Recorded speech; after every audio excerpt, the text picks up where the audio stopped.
Hello all, welcome to Bytes of Data, your one-stop learning for data engineering. So today we are going to see IBM data engineer interview experience, role AWS data engineer, experience 5 plus years of experience, CTC offered was 25 LPA. So let's dive into the video.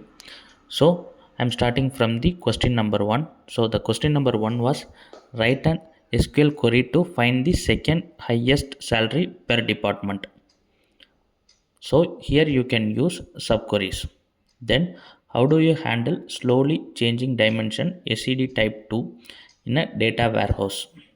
So here you can say how do you handle the slowly changing dimensions which will be arriving, and we can use the historical data, right? So we have to keep it. Based on that you can answer it. Third question was explain the difference between star and snowflake schema and which should you pick up for analytics. So basically star schema is co- flexible, snowflake schema is little complex. So based on that you can build up your answer based on your current project. Then, how would you optimize a query? Joining three large fact tables in Redshift or BigQuery. So, while you are joining the large tables in BigQuery or fact tables, you have to consider the performance optimization, all these things. So, you have to answer based on that. Then, how do you track data lineage across multiple transformations in your pipelines?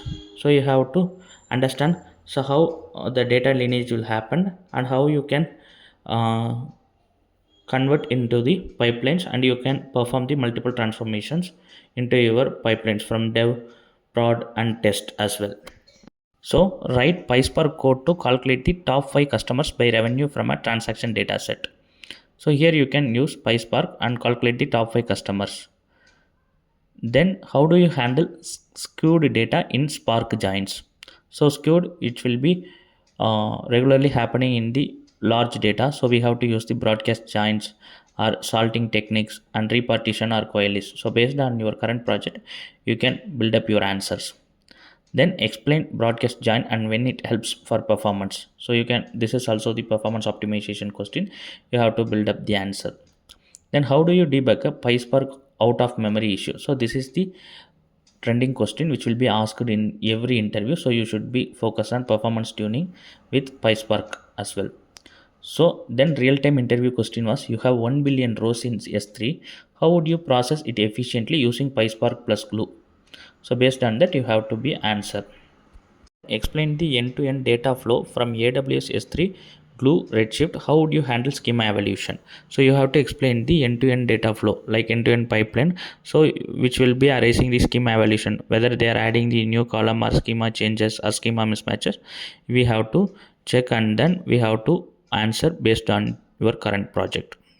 Then how do you optimize a Redshift table that's showing performance degradation over time? So you have to check the logs and why the performance getting downgraded. So we can answer in that way.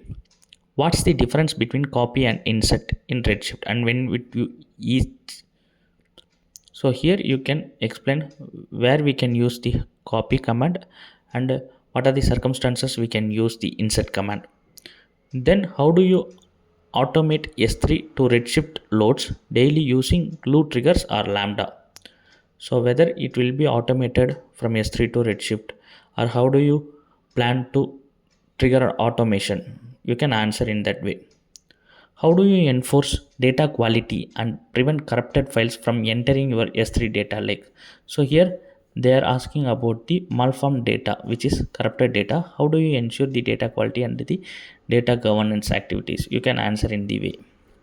So then how would you trigger an AWS Lambda when a new file is added in S3 and push metadata to DynamoDB? Then we can go through how do you design a serverless ETL pipeline with Glue, Lambda and step functions. So how you can deploy and design the serverless ETL pipeline, which will be commonly asked in the interview. What's your approach to monitoring and alerting for failed ETL jobs? So whether you are facing the challenges of failed ETL jobs and your data pipeline broke in the midway, so you can answer in that way. How do you prioritize between data quality fixes and new feature requests when deadlines conflict? So this is also depends on your project. How would you ensure that data quality fixes and the new future requests which will be not affected on the deadlines. You are leading a migration from on-prem to AWS Glue. How would you convince stakeholders like your clients about cost, scalability, and reliability? This is also depends on your project and scenario questions. You have to answer in that way to ensure all the cost, scalability, and reliability will be taken on time. So I have attached the answers for this question and attached the link in the description. So you can go through the answers and prepare for your interview. All the best. Thank you for watching. Like, share, and subscribe.